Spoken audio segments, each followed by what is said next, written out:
बिस्मिल्लाहिर्रहमानिर्रहीम। अस्सलामु अलैकुम नाज़रीन, प्रोग्राम दीन से दुनिया तक के साथ मैं हूँ आपकी मेज़बान तैयबा मेमन।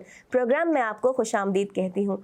नाज़रीन, अल्लाह रब्बुल इज़्ज़त ने हमें ये खूबसूरत ज़मीन और आसमान अता किए, कायनात की खूबसूरत तख्लीक की और कायनात में वो रंग भर दिए कि जब हम कायनात की जानिब नज़र दौड़ाते हैं या फिर हम दुनिया के खूबसूरत नज़ारों को देखते हैं, ज़मीन और आसमान, ये खूबसूरत समंदर, पहाड़, दरिया और अल्लाह रब्बुल इज़्ज़त के बनाई हुई मखलूक़ात, तो हमारी अक्ल दंग रह जाती है।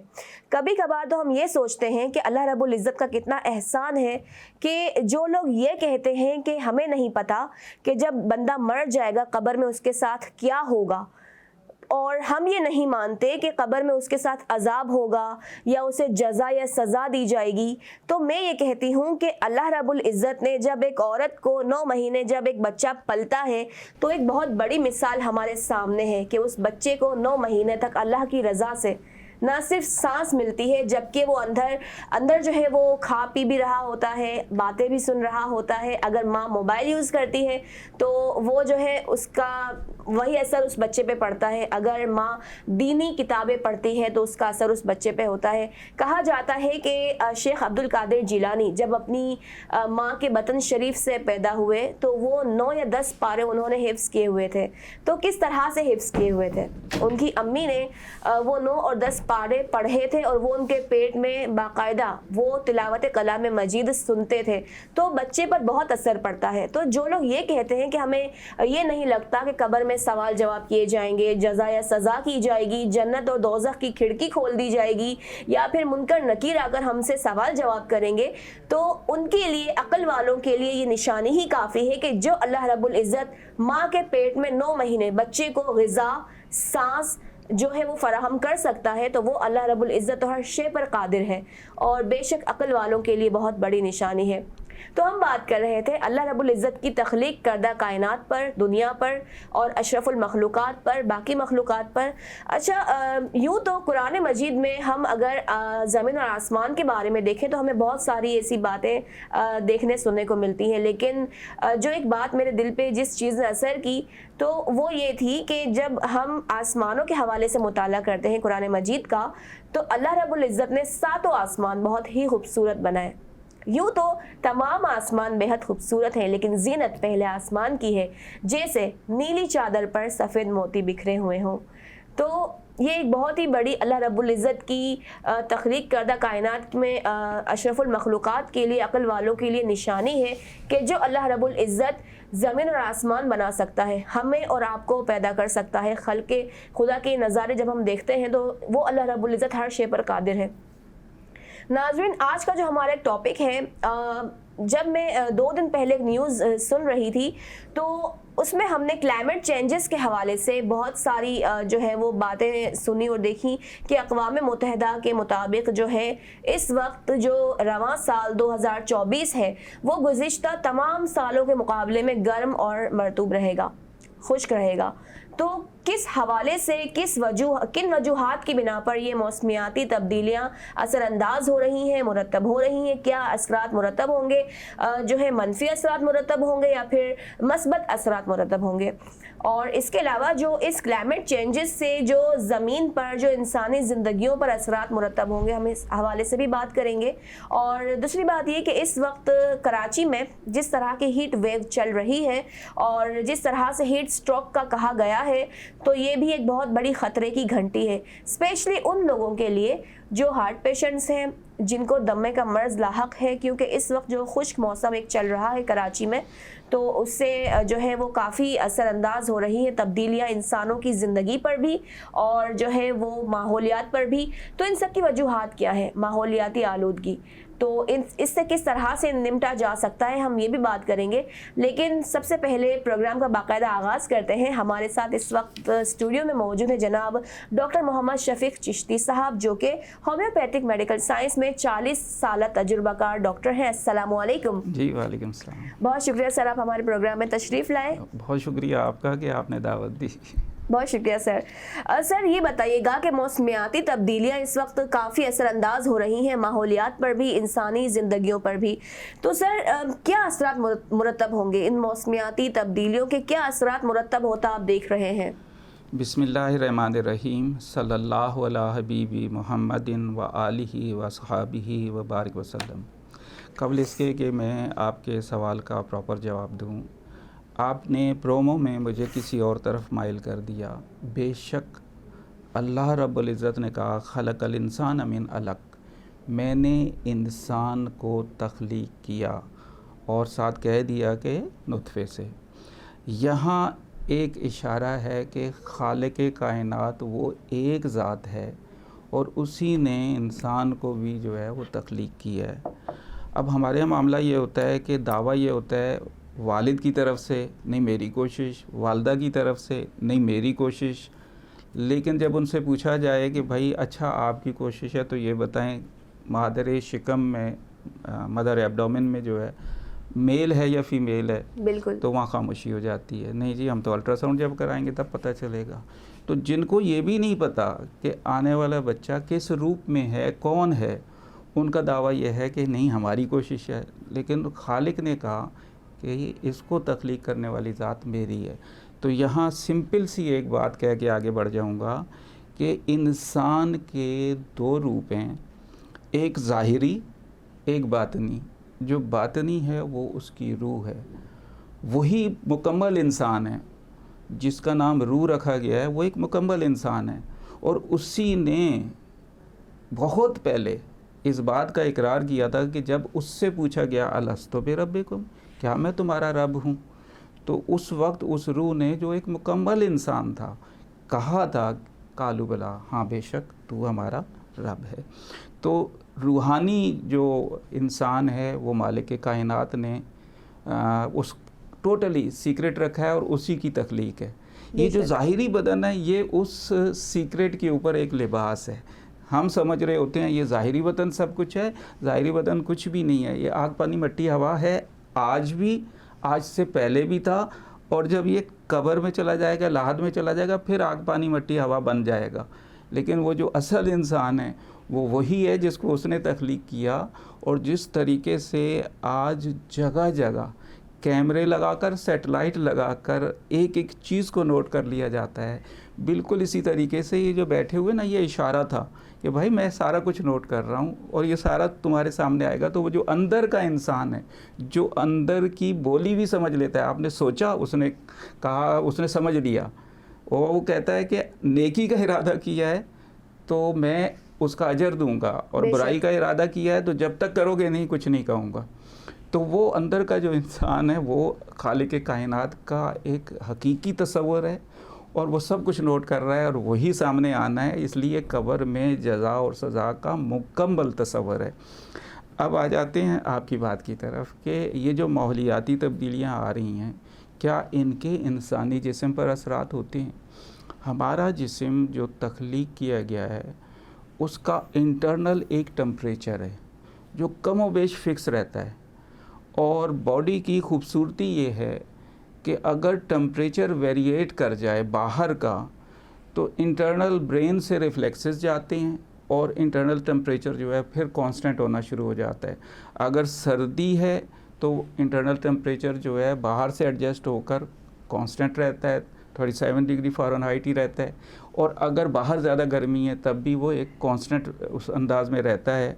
यानी ये हमारी बॉडी की अपनी खूबसूरती है कि उसको इस अंदाज से तख्लीक किया गया है कि टेम्परेचर वो कांस्टेंट रहता है। लेकिन अगर बाहर का टेम्परेचर हद से ज़्यादा हो जाए तो इंटरनल टेम्परेचर को बैलेंस रखना मुश्किल हो जाता है। वहाँ दिमाग के रिफ्लेक्सेस जो हैं वो बन तो रहे होते हैं, ऑर्डर्स बन तो रहे होते हैं। दिमाग एक चीज़ रिसीव करता है, एक चीज़ ऑर्डर देता है। सेंसरी नर्व से दिमाग तक बात पहुंचती है और नर्व्स के ज़रिए ऑर्डर पहुंचता है। अब जब बाहर का क्लाइमेट जो है वो बहुत ही ज़्यादा चेंज हो जाए, यानी बहुत ज़्यादा गर्म हो जाए या बहुत ज़्यादा ठंडा हो जाए, तो क्या होता है कि दिमाग तक रिफ्लेक्सेस पहुंचती हैं।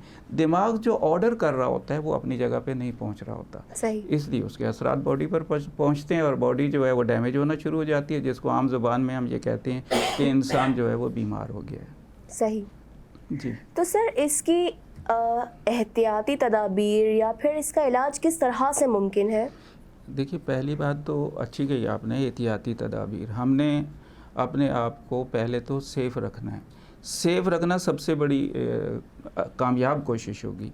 सेफ़ रखने के लिए यह है कि अगर मौसम जो है गर्मियों से सर्दी की तरफ आ रहा है या सर्दी से गर्मी की तरफ जा रहा है, तो आपने फ़ौरन ही फ़ैसला नहीं लेना कि मौसम तब्दील हो गया है, बिल्कुल। बल्कि अपने जिस्म को ये मौका देना है कि आहिस्ता आहिस्ता ये एडॉप्ट हो। हमारे यहाँ ट्रेंड ये बन गया है कि कल तक सर्दी थी, आज ज़रा सी गर्मी हुई, हमने सारे गर्म कपड़े उठा के साइड में फेंके, बिल्कुल। और हमने क्या किया कि पानी जो पहले फ्रिज में भी नहीं रखते थे, अब हमने डीप में रखना शुरू किया और उस पानी को पीना शुरू कर दिया। सही। तो आपका जिस्म अभी उस तरीके से प्रॉपर एडॉप्ट नहीं हुआ है। जब प्रॉपर एडॉप्ट नहीं हुआ तो जाहिर सी बात है कि आपने जल्दबाजी से खुद को खुद बीमार कर लिया। तो आप ये समझते हैं कि ये हमारी अपनी कुछ गलतियां हैं या नाअहली है जिसकी वजह से हम बीमारी की जानिब जो है वो पड़ जाते हैं? देखें, एक वक्त में क्लाइमेट जब चेंज होता है तो पूरी जो एक शहर में अगर क्लाइमेट चेंज हो रहा है तो उस शहर की पूरी आबादी जो है उस पर उसके इफ़ेक्ट आ रहे हैं, लेकिन सारे बीमार नहीं होते, सही, सेलेक्टेड बीमार होते हैं। तो इसमें कुछ इम्यूनिटी सिस्टम का कुछ मसला होता है? दो ही बातें हैं। एक तो ये है कि उसने अपने आप को प्रिपेयर नहीं किया आगे जो मौसम आ रहा है, सही। उसके मुताबिक अपने आप को प्रिपेयर नहीं किया, बॉडी को चांस नहीं दिया कि आहिस्ता आहिस्ता वो एडॉप्ट होकर उस अगले मौसम के लिए तैयार हो जाए। उसने जल्दबाजी में गलतियाँ कर ली, गलतियाँ की तो जाहिर है कि कुछ ना कुछ होगा। सही। मैं लफ्ज़ सज़ा नहीं इस्तेमाल करता, लेकिन कुछ ना कुछ होगा। दूसरी बात यह है कि आपकी इंटरनल इम्यूनिटी, जो बॉडी, हमारा जिस्म जो है वो किसी भी बीमारी के ख़िलाफ़ एक रेजिस्टेंस पावर रखता है जो नेचर ने उसे दी हुई है, और वो वक्त के साथ साथ स्ट्रॉन्ग भी होती है। लेकिन अगर हम उससे स्ट्रॉन्ग ना होने दें, हम बार बार गलतियां करें, ऐसी गलतियां कि जो इम्यूनिटी को ही कम करती हैं, तो इम्यूनिटी कम हो जाएगी। अब इम्यूनिटी ही कम हो गई, रेजिस्टेंस पावर आपकी कम हो गई, आपकी बॉडी का डिफेंस सिस्टम कमज़ोर हो गया, तो बाहर की चीज़ को हमला करना आसान हो गया। अब जो बाहर के क्लाइमेट के इफ़ेक्ट हैं या क्लाइमेट में मौजूद जो माइक्रो ऑर्गन्स हैं, उनके जो इफ़ेक्ट हैं आपकी बॉडी पर आएंगे।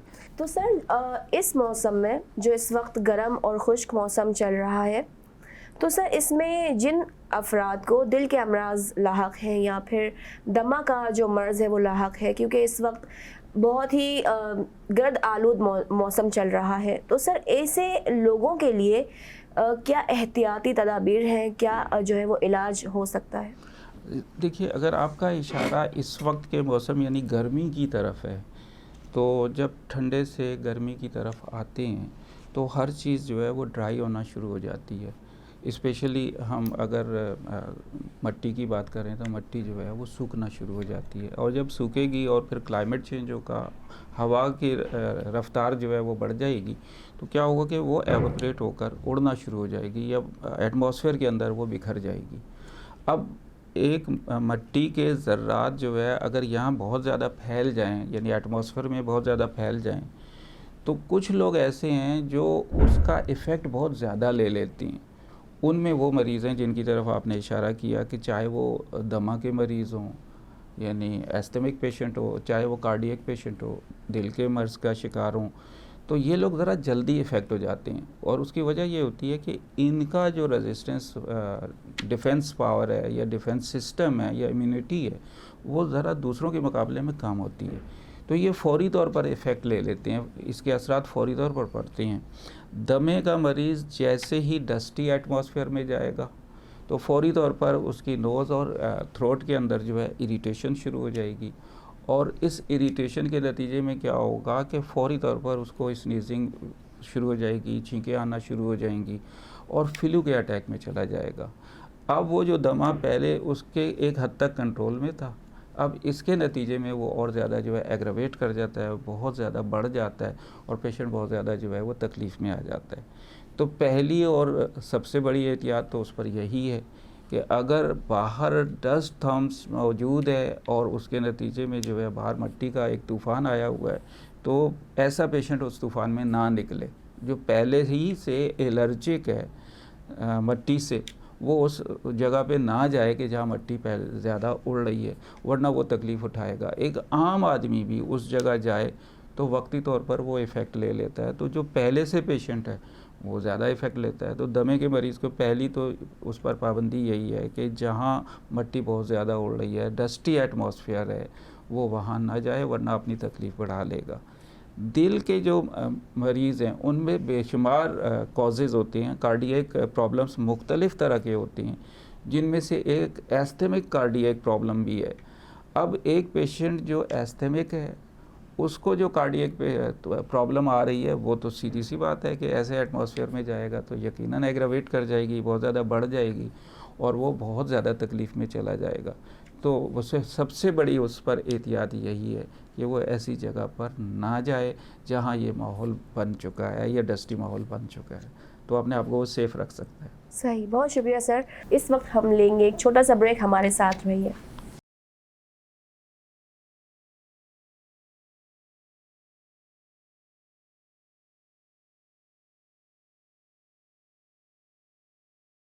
वेलकम बैक नाज़रीन, प्रोग्राम में एक दफ़ा फिर आपको खुशामदीद कहते हैं। जनाब ये बताइएगा कि इस वक्त लोग हाई ब्लड प्रेशर और लो ब्लड प्रेशर की जानिब बहुत ज़्यादा माइल हो रहे हैं।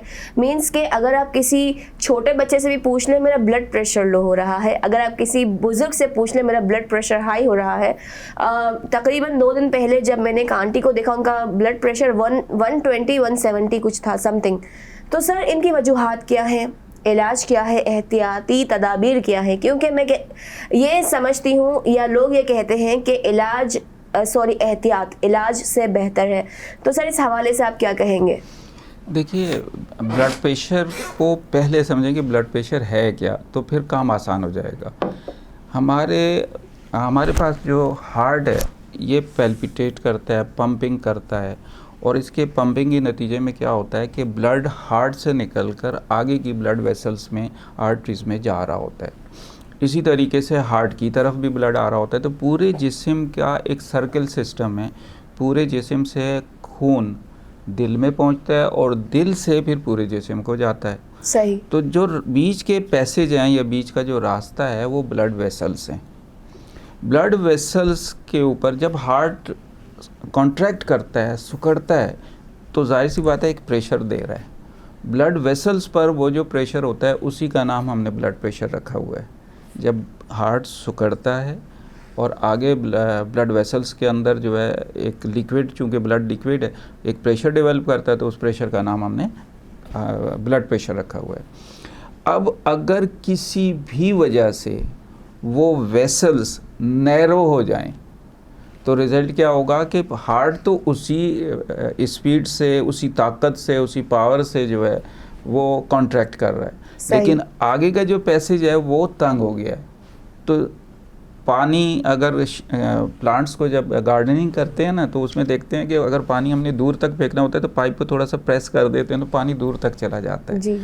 तो पता चला कि अगर जो पैसेज है वो नैरो होगा तो प्रेशर बढ़ जाएगा। सेम यही बात होती है कि वेसल्स के अंदर अगर एक्स्ट्रा कोई चीज़ आ गई है, वो नैरो हो गई हैं, तो अब जो ब्लड का जो प्रेशर होगा वो नॉर्मल से बढ़ जाएगा, जिसको हम हाई ब्लड प्रेशर कहते हैं। लेकिन सर हाई ब्लड प्रेशर बहुत ही ज़्यादा ख़तरनाक होता है सेहत के लिए? दोनों ख़तरनाक हैं, दोनों भी, हाई भी और हाई भी और लो भी। सही। बहुत ज़्यादा हाई होने का मतलब ये है कि पूरे जिस्म में तो हाई हो ही रहा है, यानी कि सर्कुलेशन उसकी जो है वो ज़्यादा हो रही है और उसका प्रेशर जो है वो बढ़ रहा है। सेम यही बात जो है उसके ब्रेन की तरफ जाती है। ब्रेन के अंदर जो ब्लड वेसल्स हैं वो बहुत पहले से ही कैपिलरीज हैं, तंग हैं, छोटी छोटी नालियाँ हैं। अब अगर प्रेशर बढ़ जाए तो इस बात का इम्कान मौजूद होता है कि कोई वेसल वहाँ पर फट जाए, ब्लड वेसल जो है वो फट जाए। अगर तो ब्लड वेसल्स डैमेज हो गई, हैमरेज हो गया, फट गई, तो स्ट्रोक हो सकता है, फालिज हो सकता है। तो हाई ब्लड प्रेशर तो इस लिहाज से बहुत ही ज़्यादा रिस्की है कि अगर ज़्यादा हो रहा है तो फौरी तौर पे कंट्रोल करें, वरना ये इस बात का डर है। इसीलिए लोग कहते हैं ना, सर में बहुत शदीद दर्द हो गया जी, ब्लड प्रेशर मेरा हाई है तो सर में दर्द हो रहा है। वजह यह है कि रश ऑफ ब्लड सर की तरफ भी तो हो रहा है, तो सर की तरफ से मतलब यह है कि ब्रेन की तरफ हो रहा है, और ब्रेन में अगर हैमरेज हो गई तो स्ट्रोक हो जाएगा। अगर लो ब्लड प्रेशर है और लो बहुत ही ज़्यादा हो गया है तो इसका मतलब यह है कि उसका हार्ट जो नॉर्मल मूव कर रहा था उसकी मूवमेंट बहुत स्लो हो गई है। इतनी स्लो ना हो जाए कि कार्डियक अरेस्ट हो जाए, यानी कि पेशेंट जो है वो कहीं और चला जाए। तो इसलिए लो ब्लड प्रेशर बहुत ज़्यादा हाई होता है, उसकी अहमियत है। अगर ब्लड प्रेशर हाई ज़्यादा होता है उसकी भी अहमियत है। तो दोनों का कंट्रोल करना बहुत ज़्यादा ज़रूरी है। सही। तो सर इसके लिए खुराक क्या तजवीज़ की जाती है? क्योंकि मैंने सुना है हाई ब्लड प्रेशर वाले जो लोग हैं वो गोश्त का इस्तेमाल ना करें, वो चिकनाई का इस्तेमाल ना करें, और जो लो ब्लड प्रेशर वाले लोग हैं वो नमक का इस्तेमाल ज़्यादा करें, और जो है वो नमकीन अशिया का इस्तेमाल, कुछ ऐसा ही सुना है मैंने। अच्छा। क्योंकि वो कुछ ऐसी नींबू पानी वगैरह बना के दे दिया, कुछ ऐसा करके दे दिया, अक्सर मैंने देखा है। लेकिन मैं कहती हूँ कि डॉक्टर से आप पहले कंसल्ट करें कि वो क्या तजवीज़ करते हैं। मैंने काम को बहुत ज़्यादा आसान इस तरह किया कि वेसल्स अगर तंग होंगी तो ब्लड प्रेशर बढ़ जाएगा। अब सही। वेसल्स तंग कैसे होंगी? बाहर से चिकनाई खाते चले जा रहे हैं, गोश्त या गोश्त में मौजूद चिकनाई, या फिर हमारे जो डिफरेंट टाइप के जो है बिल्कुल ही नॉन अनस्टैंडर्ड जो ऑयल्स हैं, हमारे कुकिंग ऑयल्स जिनका कोई स्टैंडर्ड ही नहीं है, वो भी हम यूज़ कर रहे हैं। अब क्या होगा कि ये सारे के सारे जो है चिकनाई अंदर रोकते हैं। और हमारे यहाँ तो ट्रेंड ये बन गया है कि एक तरफ हम कोई भी खाना खा रहे हैं तो दूसरी तरफ हमने साथ कोल्ड ड्रिंक रखी होती है या ठंडा पानी रखा होता है। तो आपने अभी अभी जो है जिस्म को गर्म किया और साथ ही उसको कोल्ड कर दिया, तो जो चिकनाई थी वो मज़ीद जमेगी। तो इस तरह क्या होता है कि वेसल्स के अंदर चिकनाई जो है वो जमना शुरू हो जाती है। ब्लड वेसल में जब चिकनाई जमा होना शुरू हो जाएगी तो नेचुरल है कि ब्लड प्रेशर जो है वो बढ़ना शुरू होगा। तो हमें अपनी चिकनाई पे कंट्रोल करना है। चिकनाई पे कंट्रोल करेंगे तो आहिस्ता आहिस्ता जो है आप डिज़ीज़ से भी निकल आएंगे। एक चिकनाई पे कंट्रोल करें और जो चिकनाई बढ़ चुकी है उसे बंद करें। बंद करेंगे तो भी आप अपनी डिज़ीज़ से जो है वो निकल सकते हैं, ब्लड प्रेशर से जो है निकल सकते हैं। सही। अब आती है वो जो आपने लीमू पानी की बात की। लीमू पानी, लो ब्लड प्रेशर अगर हो जाता है तो लो ब्लड प्रेशर मसनूई तौर पर, यानी हम फर्स्ट एड के तौर पर आर्टिफिशियली सॉल्ट से और स्पेशली सोडियम सॉल्ट से बढ़ा देते हैं। सोडियम सॉल्ट जो है वो ब्लड प्रेशर को राइज अप करता है। तो वो जो लीमू पानी है उसमें नमक मिला लिया जाता है, नमक मिला के जो है वो पेशेंट को पिलाया जाता है। एक तो ये कि लिक्विड थोड़ा बढ़ जाता है, प्लस ये कि सिर्फ नमक ही नहीं होता, उसमें चीनी भी होती है, ग्लूकोज भी होता है, तो पेशेंट एनर्जाइज भी हो जाता है। तो लो ब्लड प्रेशर जो अभी शंट होने की तरफ जा रहा था, बिल्कुल ही जो है गिरने गिराने की तरफ जा रहा था, जब उससे थोड़ी सी एनर्जी मिल जाती है तो वो बूस्टअप हो जाता है, प्लस नमक मिल जाता है तो उसका ब्लड प्रेशर भी कंट्रोल होना शुरू हो जाता है। सही। सर ये बताइए कि अगर हार्मोन्स इम्बैलेंस हो जाए, हार्मोन्स इम्बैलेंस कुछ ज़्यादा ही आजकल ये मसाइल बढ़ रहे हैं स्पेशली ख़वातीन में, तो इनको किस तरह से बैलेंस्ड किया जा सकता है? देखिए, हार्मोन्स का लफ्ज़ है एक, जैसे कि अभी थोड़ी देर पहले मैंने लफ्ज़ इस्तेमाल किया था डस्ट एलर्जी। ये एक लफ्ज़ तो इस्तेमाल हो गया, इसके पीछे पूरी एक स्टोरी है, यानी घंटों इस पे बात हो सकती है। बिल्कुल इसी तरीके से हार्मोन्स एक लफ्ज़ तो ज़रूर इस्तेमाल हो गया, लेकिन हार्मोन्स डिफरेंट टाइप के हैं। कौन सा हार्मोन डिसबैलेंस हुआ है, उस पर्टिकुलर हार्मोन्स को लेके चलना पड़ेगा, उसको बढ़ाना पड़ेगा। फीमेल में ज़्यादा अमूमन जो है ये हार्मोन्स प्रॉब्लम आती हैं, और चूँकि हार्मोन्स प्रॉब्लम आ जाएं तो इससे ही वो फीमेल बनती हैं, यानी कि उनके साइकिल सिस्टम जो है वो इससे रिलेटेड होता है। तो फीमेल में हार्मोन सिस्टम का कदर ज़्यादा ज़िक्र आ जाता है, अनबैलेंस हो गए हैं जी। हाँ, हार्मोन अगर अनबैलेंस हो जाएंगे, साइकिल डिस्टर्ब हो जाएगा, प्रेगनेंसी में मुश्किलात आ सकती हैं, उनके फेस पर जो है वो चेंजेस आ सकती हैं, बॉडी में चेंजेस आ सकती हैं, बाल गिरना शुरू हो सकती हैं, बहुत सारे और प्रॉब्लम्स जो है फीमेल में तो जो सर है इन वो मसाइल आ का हल सकती हैं। क्या है? मसाइल का हल है, जाहिर सी बात है कि जब आप हल की तरफ आएंगे तो ट्रीटमेंट की तरफ आना पड़ेगा। होम्योपैथिक वे ऑफ सिस्टम में हार्मोन को बैलेंस करने की बहुत अच्छी दवाएं मौजूद हैं। एक सही। अच्छा एक्सपर्ट डॉक्टर जो है वो फैसला लेता है उनके हार्मोन के प्रोफाइल को देखकर कि डिसबैलेंस कौन सा है, कौन सा लो है, कौन सा पहले से ही ज़्यादा है। तो उस वक्त वो फैसला लेगा कि मुझे कौन सी रेमेडी जो है वो देनी है। कुछ रेमेडी जर्नल होती हैं जो हर कोई दे रहा होता है, लेकिन जो एक्सपर्ट डॉक्टर होता है उसकी खूबी ही यही होती है कि वो एक्चुअल कॉज पे जाता है, और एक्चुअल कॉज की अगर दवा दी जाएगी, और होम्योपैथिक में ऐसी दवाएं मौजूद हैं जो एक्चुअल कॉज पर दी जाएं, तो बहुत ही अच्छे रिजल्ट्स मिलते हैं। और मैंने तो मतलब यह है कि अपनी प्रैक्टिस में बहुत देखा है, बहुत प्रेगनेंसी के मसाइल जो है अल्लाह के ख़ास फजल करम से बहुत अच्छे अंदाज से सॉल्व होते हैं। सही। सर एक और जो इशू है वो थायराइड का इशू है, तो सर वजूहात क्या है हाइपर और हाइपोथायरॉयड में, आप क्या फ़र्क देखते हैं, और सर इसकी जो एहतियाती तदाबीर या इलाज है किस तरह से मुमकिन है? थायराइड आपका एक ग्लैंड है, पूरे जिस्म हमारा जो है ग्लैंड सिस्टम से बना हुआ है, और ग्लैंड्स अपने अंदर से सिक्रीशन देते हैं जो मेटाबॉलिज्म में हमारे साथ जो है हेल्प कर रहे होते हैं। थायराइड एक बड़ा ग्लैंड है जिसका ग्रोथ से बहुत ज़्यादा जो है वो रिलेशन है। सही। अब ये जो अनबैलेंस हुआ, हाइपर हुआ या हाइपो हुआ, एक तो हेरिडिटल होता है, जिनकी फैमिली में ये हिस्ट्री मौजूद होती है उनके बच्चों में इसके होने का इम्कान जो है वो मौजूद होता है। दूसरी बात ये है कि जो आजकल चिकन चल रही है, जिनको हम जो फीड देते हैं वो है ही हार्मोनल फीड, यानी उनको वक्त से पहले जो है बड़ा करने के लिए उनको जो फीड दी जा रही है वो हार्मोन्स ही हैं जो वक्त से पहले उन्हें बड़ा भी कर देते हैं, वेट भी बढ़ा देते हैं, कमर्शियलिज्म है।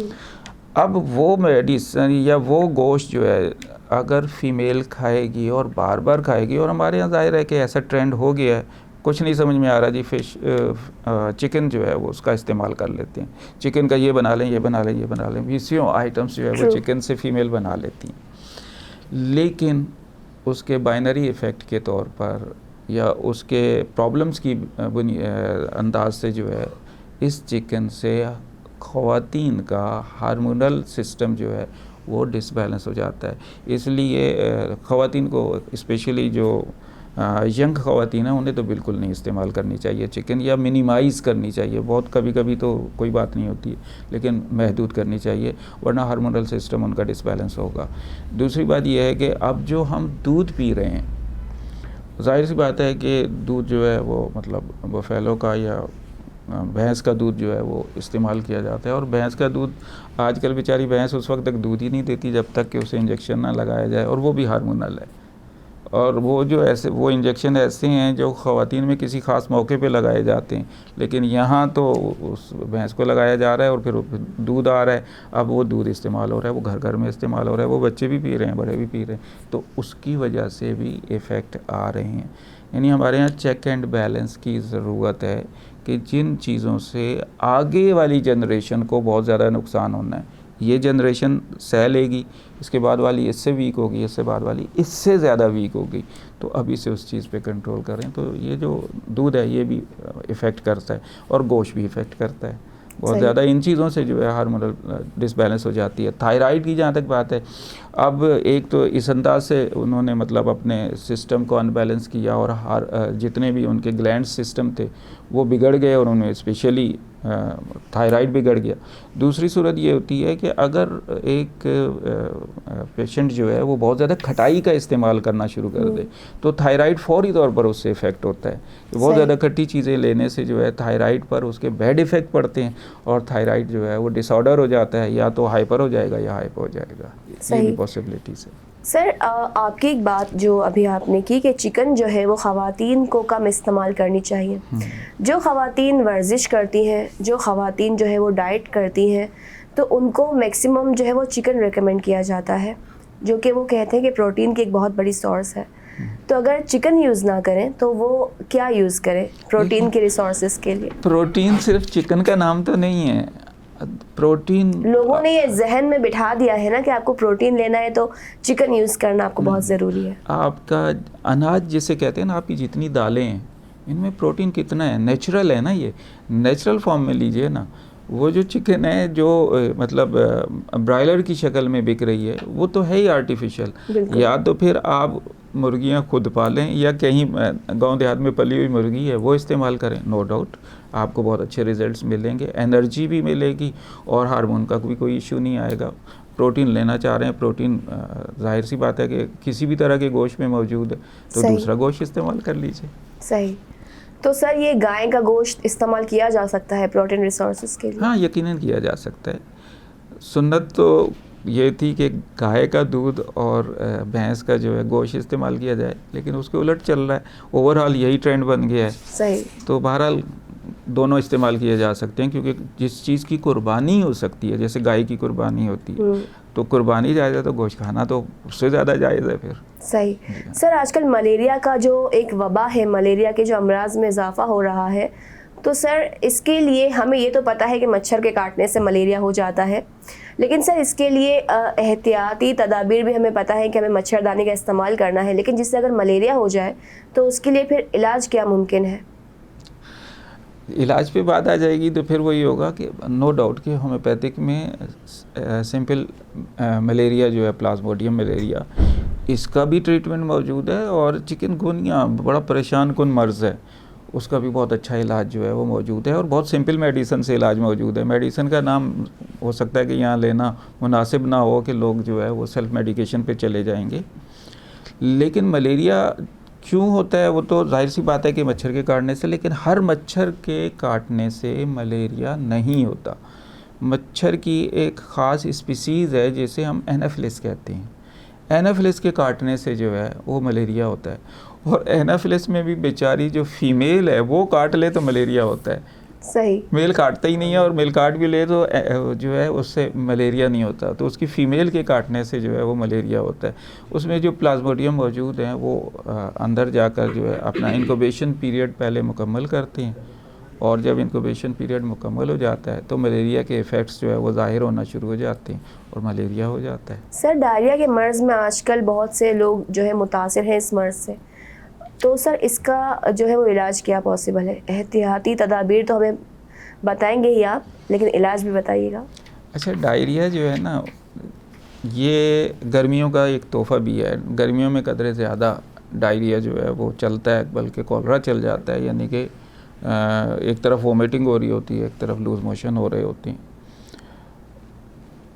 उसके सबब तो यही है कि हमने जो पानी ले लिया उसमें बैक्टीरिया या एमीबाई जो है वो मौजूद थे और उनकी वजह से हो गया, या हमने जो डाइट ले ली वो क्या कहते हैं हाइजेनिक नहीं थी, उसके नतीजे में जो है एब्डोमेन इशू आ गया और डायरिया बन गया। ये तो है कि कॉज क्या हो सकते हैं, कॉज पे भी और बात हो सकती है, लेकिन शायद आपका वक्त कम हो रहा है, तो ट्रीटमेंट में चले जाएं तो बहुत सिंपल होम्योपैथिक की एक सादी सी दवा है कैम्फोरा के नाम से, उसको अगर ले लिया जाए तो जैसे भी मतलब ये हैज़े की कंडीशन हो कमोबेश ठीक हो जाती है। सही जी नाज़रीन, डॉक्टर साहब से जो है गुफ्तगू का सिलसिला जारी है, लेकिन इस वक्त हम लेंगे एक छोटा सा ब्रेक, हमारे साथ रहिए।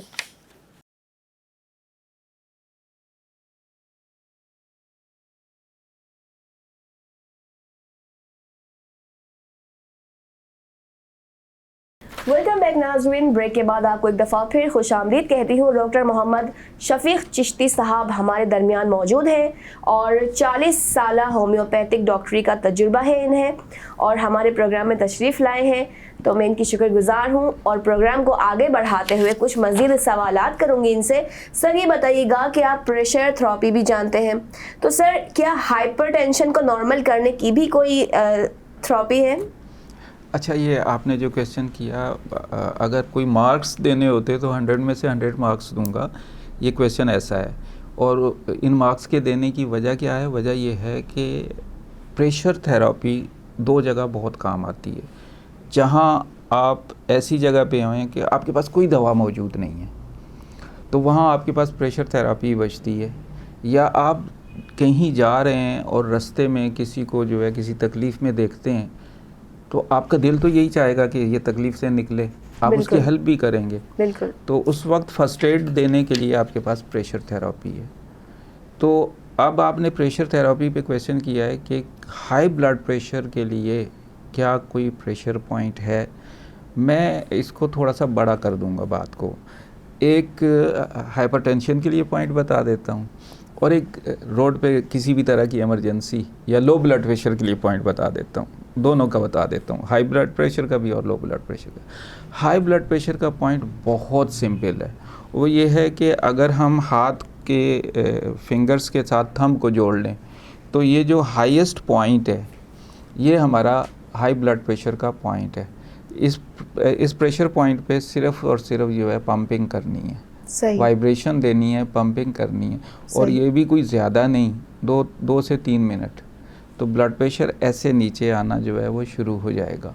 चूँकि हाइपर टेंशन के पेशेंट को आप ये प्रेशर पॉइंट दे रही हैं, कंपलसरी है कि पेशेंट सिटिंग पोस्चर पे हो, और सिटिंग में भी इस अंदाज से कि उसकी बैक जो है मौजूद हो, बैक पे कोई सपोर्ट मौजूद हो, तब आप लो कीजिएगा, क्योंकि ये बड़ी रैपिडली जो है वो लो करता है। और एक्सपीरियंस डॉक्टर जो है वो तो यहाँ पर जो है नीडल ही घुसा देता है। तो आपने प्रेशर पॉइंट दिया, आहिस्ता आहिस्ता ब्लड प्रेशर जो है वो नीचे आना शुरू हो जाएगा। पेशेंट खुद कहेगा कि मुझे ऐसा लग रहा है कि ऊपर से कोई चीज़ जो है वो नीचे आ रही है और मैं अपने आप को फ्रेश फील कर रहा हूँ।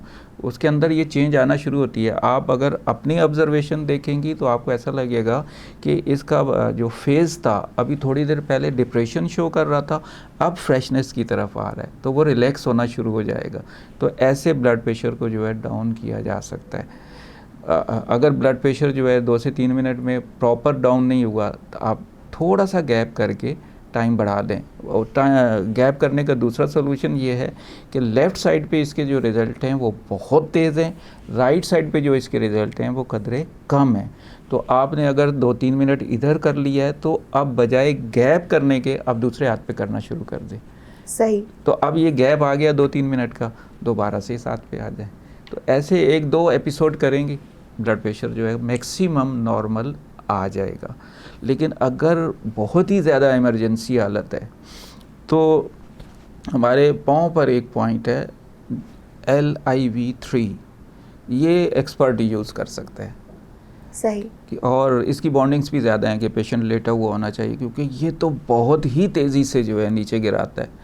तो एक तरफ ब्लड प्रेशर चेक हो रहा होता है और एक तरफ उस पॉइंट को इस्तेमाल करते हैं, तो ब्लड प्रेशर जो है, यानी जो एक पर्टिकुलर मेडिसन बच्चे को याद है, मैं पता नहीं नाम लूँ तो कोई नाराज़ ना हो जाए, तो वो हर किसी को याद है कि वो फ़ौरन जी ज़ुबान के नीचे रख लेते हैं, एलोपैथिक साइड की मेडिसन है, शायद उसकी नौबत ना आए, उससे पहले जो है ब्लड प्रेशर जो है वो नीचे आ सकता है इन प्रेशर पॉइंट से। अब आ जाते हैं लो ब्लड प्रेशर। ये बहुत इम्पॉर्टेंट पॉइंट है, और इम्पॉर्टेंट इस मानी में है कि रास्ते में इमरजेंसी आपको ज़्यादातर लो ब्लड प्रेशर की मिलती है। खुदा न खास्ता किसी का एक्सीडेंट हो गया, तो पहले वो शॉक में जाता है तो ब्लड प्रेशर गिराता है। सही। या कोई भी इमरजेंसी होती है तो अमूमन यही होता है कि पहले वो ब्लड प्रेशर गिराता है, लो होता है ब्लड प्रेशर शॉकिंग में। तो उसके लो ब्लड प्रेशर को, अब आपके पास वहाँ तो नमक चीनी पानी तो नहीं है, ग्लूकोज नहीं है, और अगर वो डायबिटिक है तो फिर भी मसला आ सकता है, बहुत सारी एहतियातें भी हैं। तो वहाँ आपके पास पाम के ऊपर ये 3 फिंगर्स आपने रिस्ट क्रीज पर जोड़कर 3 फिंगर्स रखनी है जी, और तीसरी फिंगर के नीचे जो पॉइंट है सेंटर में, इसको पैल्पिटेट करना है। लो ब्लड प्रेशर ऐसे ऊपर आना शुरू होगा, सेकंड्स में आएगा, और सेकंड्स में आप देखेंगे कि पेशेंट जो है वो ठीक होना शुरू हुआ है। मैंने ये एक्सपीरियंस मुख्तलिफ़ जगह पर बहुत दफ़ा किया कि कोई इमरजेंसी में देखा और रुक गए, मैं आपकी हेल्प कर सकता हूँ, ज़रूर कोशिश की, अल्लाह पाक ने बहुत इज़्ज़त रखी माशाअल्लाह। तो इस पॉइंट से ये आप उस वक्त मखलूक खुदा की खिदमत कर सकती हैं, लोगों के लिए हेल्पिंग हैंड बन सकती हैं। तो लो ब्लड प्रेशर के ऊपर भी ये पॉइंट है, प्रेशर पॉइंट ये 2 तो आपको बता दिए। सही।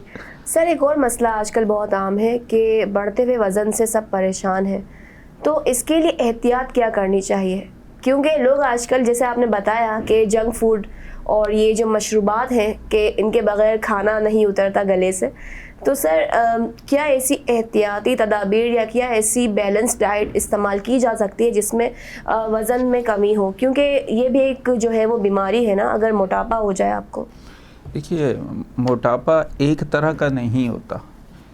एक तो मोटापे की सूरत हाल ये है कि जिस्म बिल्कुल पिलपिला है, यानी आपने थोड़ा सा प्रेशर डाला, पता चला जी घड़ा ही बनता चला गया। सही।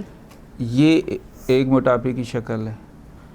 अब अगर मोटापे की ये वाली शक्ल है तो इसका मतलब ये है कि उसके अंदर बॉडी लिक्विड्स बढ़े हुए हैं, यानी वो ऐसी चीज़ें ले रहा है पेशेंट कि जिनसे बॉडी लिक्विड बढ़ते हैं। तो उस पर पहली पाबंदी ये लगेगी कि आपने अपने बॉडी लिक्विड को बढ़ाने वाले तमाम आइटम्स को रोक देना है। और सर वो ऐसे क्या आइटम्स हैं? अच्छा, ठीक हो गया। दूसरा जो उसके ज़िम्मे काम होगा वो ये कि इधर आपने बॉडी लिक्विड्स कम किए, आगे कुछ आइटम्स ऐसे हैं जो बॉडी लिक्विड्स को ड्राई करते हैं। सही। एक्स्ट्रा बॉडी लिक्विड जो है उसको ड्राई भी करते हैं, वो आपने बढ़ा लेने हैं। तो अब दोनों आइटम पे बात कर लेते हैं। मौसम की जो सब्ज़ियां हैं, स्पेशली लौकी, टिंडे, भिंडी, ये वो हैं जिनसे बॉडी लिक्विड्स बढ़ते हैं। इसी तरीके से जो बकरे का गोश्त है ये बॉडी लिक्विड्स थोड़े बढ़ाता है। रफ़ यूज़ पे बात हो रही है कि आपने हर वक्त जो है इन्हीं चीज़ों को खाना शुरू कर दिया, उनके लिए बात हो रही है। तो ये बॉडी लिक्विड थोड़ा सा बढ़ा देता है, आपने इन चीज़ों को मिनिमाइज़ कर दिया। दूसरी तरफ आपकी खटाई जो है वो बॉडी लिक्विड्स को ड्राई करती है।